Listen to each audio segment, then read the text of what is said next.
How's it going? So I want to make another video about communism. My last video I made about a year or two ago, and it was called "Can Communism Work?" And basically I went over the counter arguments towards people who say it can't work because the Soviet Union and the Chinese and the Venezuelans and the Cubans and so on and so forth, that these have all been disasters and so it can't work. So if you're interested in what I have to say about that, check out my old video. Basically, in a nutshell, I said that those societies were all politically unstable and economically turbulent as well, and they were mostly non-industrialized, and so they really didn't fit the criteria for Marx for what he envisioned giving rise to the communist utopia. He saw communism as an inevitable basically conclusion, I guess, or something that would arise inevitably out of capitalism. He didn't actually speak about capitalism in completely negative terms. He saw capitalism as a liberating force, in a way, liberating us from the old feudal systems. He just thought that there was going to be a next step in our evolution, which was going to be communism. And he saw it as an inevitability. So, really, if you're a believer in Marx, then you shouldn't have anything to worry about, because you should just believe that this is going to come about no matter what. There's really not even any need to agitate in favor of it, if you think about it, if it's just something that's going to grow economically out of the infrastructure that capitalism provides.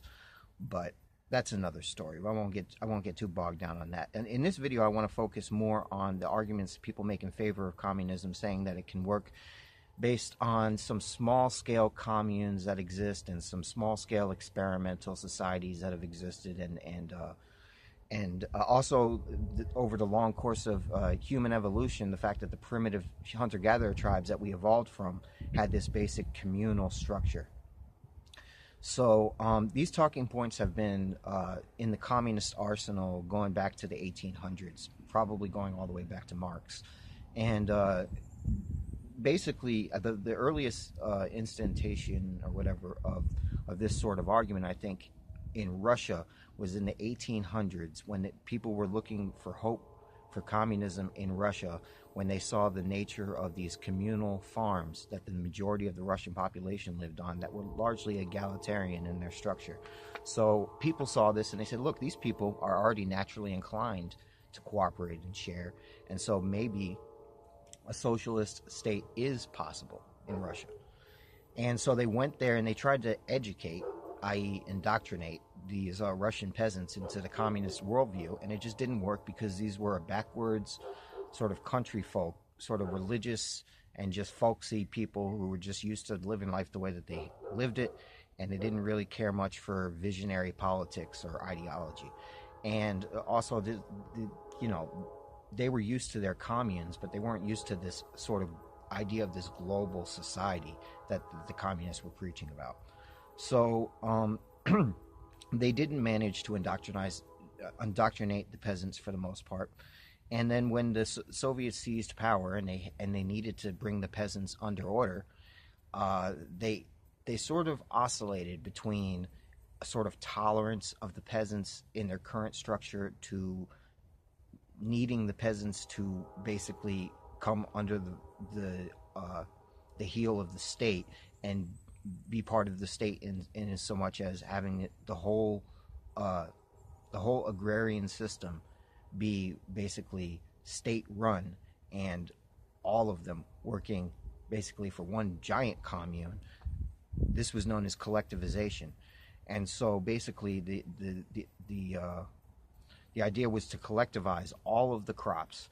The state basically takes control of all of the crops, and then they ration out food to each individual citizen as they need it, and they use the surplus and all this to export and raise money in order to industrialize the state. Well, in theory, that could work. In practice, it didn't work quite so smoothly, because the peasants didn't trust the state. They just didn't see that the Soviets had their best interests in mind, and they didn't really trust them to ration out the food properly. They were afraid that they were going to starve, because they're putting their livelihood in the hands of a foreign actor. And so this sort of speaks. And I should just finish the story real quick, that this is what led to the millions of people dying in the 5-year plan, because indeed, when the state went in there and seized all of the crops and the goods from the farms, many of the peasants revolted. Many of them sabotaged their own crops, their own livestock, just to spite the state, basically. And there was a death penalty for anybody who was caught hoarding grain or hoarding livestock. And the whole thing was this big disaster. It decimated the food production in the country. And on top of that, the Soviets went in and they just collectivized anyway. They took all the stuff anyway. And then when it came time to ration it out, they just didn't. They exported more than they could afford to export in order to industrialize and arm the country. And as a result of that, millions of people died because they weren't fed, which was the state's job to ration out the food necessary to feed them. And instead, they decided the priority was industrialization. So this is a big. This basically gets to the heart of what's wrong with these arguments, saying that just because you have these small-scale communal structures, that you can expand that to the size of a massive nation state like the Soviet Union or the United States. Now, it's not to say necessarily I'm saying that you can't. I'm just saying that it doesn't follow from the fact that it exists on a small scale that it can also exist on a massive scale, because on a small scale, you're basically operating off trust. You know the people that you're dealing with. These are small communities. You know your neighbors. You know who you're working with. You trust that they're going to do the right thing. You're all in the same boat, and there's a way to cooperate. Likewise, there's a reason why the primitive hunter-gatherer tribes never really exceed about, let's say, 250 people. And the reason is basically because your brain can only really manage about that many people. You can't really know that much more than 250 people on a personal level, like on a detailed level, like you really know them. And so to try to expand that structure beyond that size becomes problematic, because then you don't know who you're dealing with, and you don't know if they really have the best interests of the community in mind. You don't know if they're really contributing what they're supposed to be contributing, and so on and so forth. You can manage it on a small scale. It's easy to manage it on a small scale, and indeed it's natural for us to manage it on a small scale. And we've been doing it for hundreds of thousands of years. The problem comes when you start dealing with much larger groups of people. So the idea of doing this in a nation of 300 million people is mind-boggling. Not to say that it can't be done, but just to think that, well, it's been done on a small scale, so naturally we can do it in this country. It just doesn't follow. There's two mechanisms that basically cause the hunter-gatherers to be able to cooperate in the way that they do, evolutionarily speaking. And these two mechanisms are kin selection and reciprocity. So kin selection is basically your family. You have a natural inclination to help your family because they share genes with you. So there's a genetic reason why you have that disposition. Obviously, you can be like, you can have an adopted brother and feel the same way towards them. So it's not like you have to be genetically related to them for it to work. But that's the reason why you have that mode of thinking, because nature just assumes you're going to be genetically related to your brother. And so that's how that works. So that's why you feel the way that you do about your family. Or that's the genetic reason. I don't want to make it seem like, like cold-hearted science, like taking away all the emotion and love and stuff. But that's the genetic mechanism that causes that, right? And then reciprocity is basically, I help you out and you help me out. Now, this is how these small-scale, like hippie communes work, where the people aren't related, right? But they know each other, and they know that they can count on each other, and so they reciprocate. This is another thing that can work, and this is the only thing that could work on a larger scale. But like I say, it's hard to imagine that disorganized structure. Because a lot of communists these days say, "Oh, I don't support the state. I'm an anarcho-capitalist." Well, sorry, anarcho-communist. Well, it's really hard to imagine how people are going to manage as one giant entity uh, all of these individual cogs, without one hand knowing what the other one is doing, without there being a hierarchy and an order to the whole system. It's just hard for me to imagine.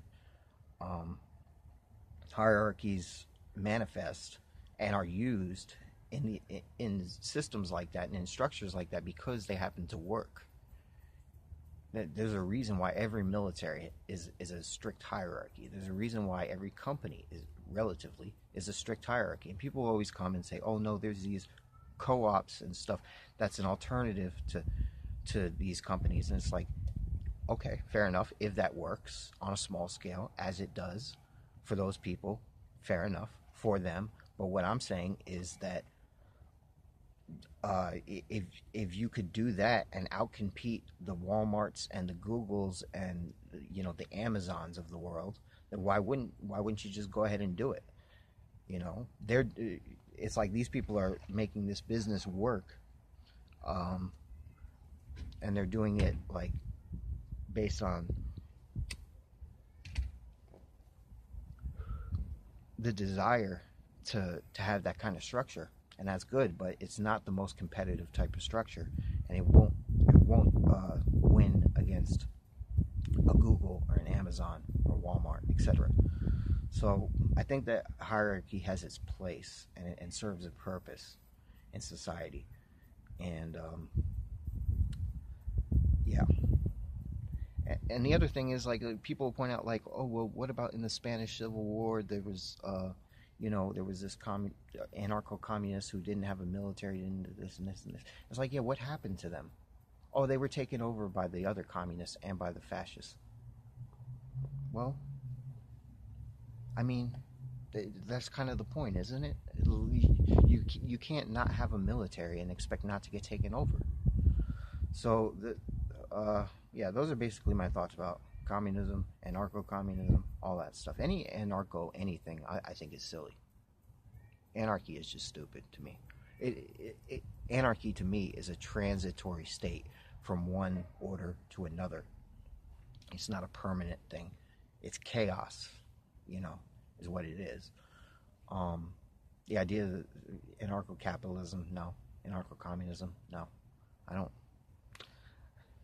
really, because the thing is, like, anarcho-capitalism, they can sort of make it work to an extent until you get up to the military, and then it's just like, I don't see how you're going to have a military that's going to sufficiently dominate and protect a certain territory as necessary without having a structure that pretty much directly resembles the current structure we have today, which is the state.